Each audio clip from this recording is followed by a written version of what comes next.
Hello everyone, कैसे हैं आप सब।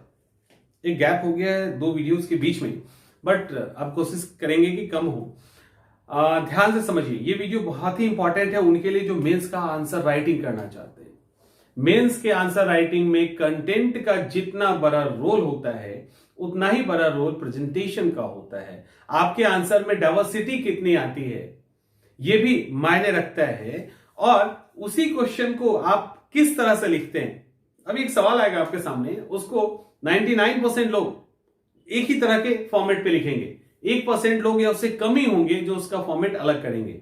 तो आंसर लिखना, कंटेंट उनके पास भी वही है जो आपके पास है, वो भी वही लिखेंगे जो आप लिखोगे, लेकिन अगर तरीका बदल जाता है तो स्कोर के अंदर एक बहुत बड़ा अंतर आ जाता है। एवरेज मार्किंग को तो उसके बाद भूल ही जाइए, आपके पेपर में एवरेज मार्किंग नहीं हो सकती, क्योंकि आपका कंटेंट ही इतना, आपने कंटेंट के साथ जो राइटिंग स्टाइल है वो अलग हो गया, चीजें बदल जाएगी। अभी मैं आपको दिखाता हूं और उसी पे हम लोग डिस्कस करते चलेंगे।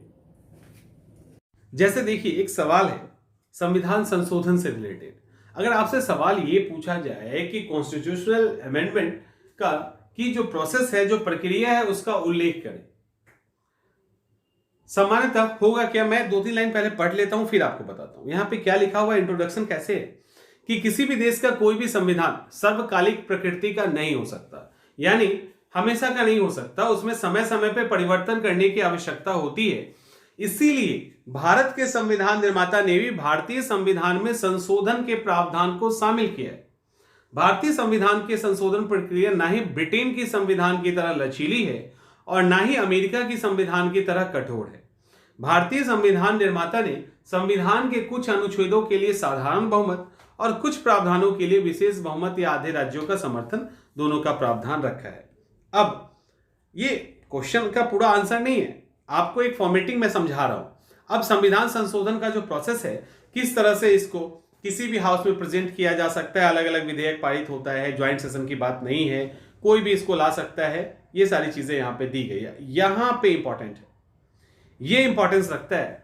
अब देखिए, सामान्य स्टूडेंट क्या करेंगे। सामान्य स्टूडेंट करेंगे कि भारत के संविधान को हम 3 तरीके से डिवाइड कर सकते हैं, लेकिन खास स्टूडेंट क्या करेंगे, जो खास हैं वो कहेंगे नहीं, संविधान के अंदर हम 2 तरीके से अमेंड कर सकते हैं। पहला फॉर्मल, ऐसे करेंगे। वो किस तरह से किया जा सकता है, पहला फॉर्मल, ठीक है, दूसरा इनफॉर्मल, ऐसे यहां पे इस तरह से डिवाइड करेंगे इसको, और तब डिवाइड करके जो फॉर्मल है उसके नीचे 3 तरीके से, और जो इनफॉर्मल है उसमें जो कुछ एग्जांपल है उसको डालेंगे। जैसे देखिए, यहां पे लिखा हुआ है अनौपचारिक तरीके से, दूसरा यहां पे लिखा हुआ है औपचारिक तरीके से।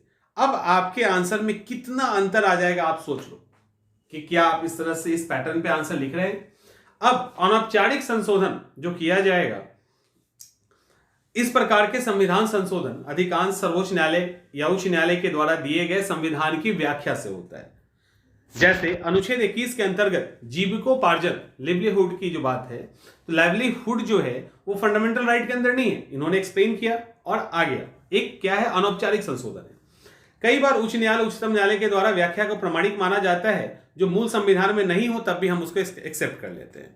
कई संशोधन परंपरा से, ट्रेडिशन से रिलेटेड है, जैसे राष्ट्रपति का पॉकेट वीटो, परंपरा के हिसाब से राष्ट्रपति या राज्यपाल के द्वारा सबसे बड़े दल को सरकार बनाने के लिए आमंत्रित करना, परंपरा, यानी आपने प्रूफ कर दिया किस तरह से अनौपचारिक तरीके से भी हम इसको कंसीडर, हम अनौपचारिक तरीके से संविधान संशोधन होता है। अब आगे औपचारिक।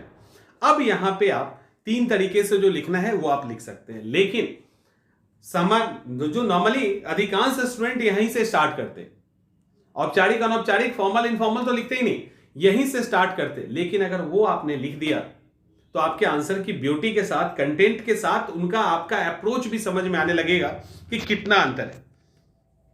अब साधारण बहुमत, 2/3 बहुमत, ये अब उसको आप एक्सप्लेन कर लीजिए, मैं वहां पे नहीं बता रहा हूं, ठीक है, यहां पे मुझे बताने की जरूरत नहीं है। अब आगे, अब यहां पे देखिए, इसको छोड़िए, अब यहां देखिए, अब एक सवाल अगर आ जाए कि हमारा संविधान क्या है, रिजिड है या फ्लेक्सिबल है, कठोर है या लचीला है। अगर ये देखा जाए तो संविधान में इतने संशोधन हो चुके हैं तो पूरी तरह से रिजिड नहीं कहा जाएगा। क्यों नहीं कहा जाएगा, क्योंकि बहुत कम ही ऐसे संशोधन हैं जिसमें विशेष बहुमत के साथ आधे राज्यों का सपोर्ट चाहिए। अधिकांश संविधान संशोधन साधारण बहुमत से ही किए जा सकते हैं। भारतीय संविधान में सिर्फ पार्लियामेंट को ही संविधान संशोधन करने का राइट है। यहां पे जनमत संग्रह इन सबको ऐड नहीं किया गया है, जो ऑस्ट्रेलिया, आयरलैंड इन सब जगह पे कंपलसरी है।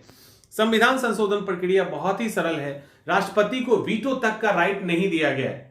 कितना इजीली आपने एक्सप्लेन कर दिया एक एक पॉइंट को। दूसरा, मुश्किल भी है। क्यों है? क्योंकि संविधान संशोधन के मामले में विधेयक को दोनों अलग अलग हाउस में पारित करना पड़ता है। ज्वाइंट सेशन है नहीं। अगर राज्यसभा ने भी रिजेक्ट कर दिया तो वो गया।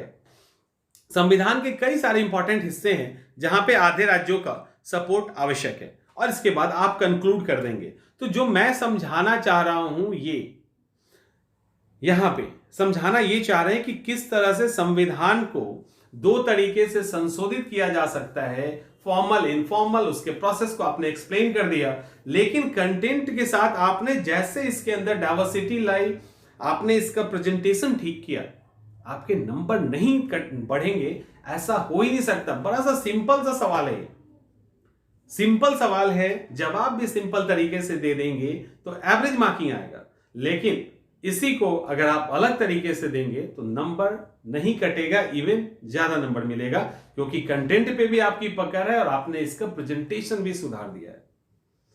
कहते हैं ना कि मटन बिरयानी दे दिया जाए, उसके ऊपर भिंडी का भुजिया डाल दो तो कैसा होगा? तो वही है, कहीं ना कहीं उसको प्रेजेंट भी अगर अच्छे से करें तो हमें यहां पे एक बेहतर रिजल्ट मिलेगा।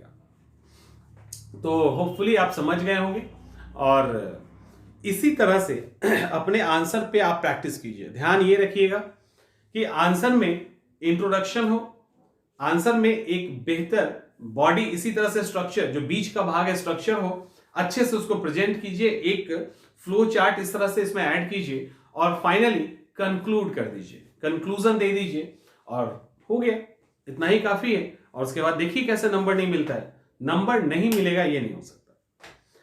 चलिए मिलते हैं अगले वीडियो में।